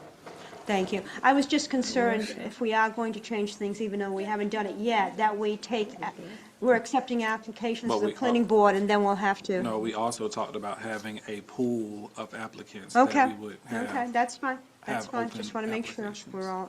that they're also informed of that Absolutely. at the So, time. so my question is, when does that come, when is it effective? The plan, the planning, like changing the number, the composition of the planning board, the number of participants? I will need to rewrite the ordinance, and Okay. it will have to be publicly noticed. Okay. I think that's what we, Our plan is to have it by mid-April, hopefully. Or no, the end of April? Probably the end of April would be okay, the first that's reading. what we need to know. Okay, thank That's, you. thank you. My question. Thank you, that was it. Thank you. End of April, first Yeah, reading. yes, we understand it has to be publicized. Thank you. And, Commissioner, do you have anything else, Commissioner Campbell? Just one additional thing, we have, on next Saturday, the Hippity Hoppity Easter festivities at the riverfront, so please bring, families out to enjoy a day planned. We also have Easter egg hunts that are, split up into 3 different age groups. That time is available via Facebook, and other social media outlets. Okay, Commissioner Jones? Yeah. We recognize a group of ladies tonight for National Women's Month, but the presenters, you guys didn't take a bow. So everybody else, all the other women, I would like to applaud you guys for Happy Women's Month, okay? And for the job that you do professionally, and as you said, Ms. Carter, at home, being a wife, being a mother, and all the other duties that you guys are assigned at home. Happy Women's Month. Thank you. Thank you. Anything else? Commissioner Jones, thank you. Commissioner Davis? I'd just like to say, I went to Jenkins Community Center, and the sign is beautiful. So we are making progress, and it looks really, really good. So, yeah. I think our city is, moving in the right direction. It's showing a sense of pride, and I'm looking forward to it continuing, so. Thank you. And just again, the Sunnyland Antique Boat Folks Club are going to be here this weekend. They come every year. It's wooden boats, Chris Craft and that kind of thing. And they spend a week and a half here and spend money. They will be at the riverfront on the weekend, and if you have time, go down and say hello. I did last year, and that's why I know about it.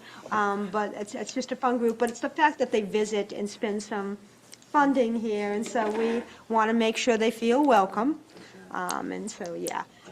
But other than that, I have no further comments. Do we have a motion to adjourn? So move. Second. We have it in the chorus.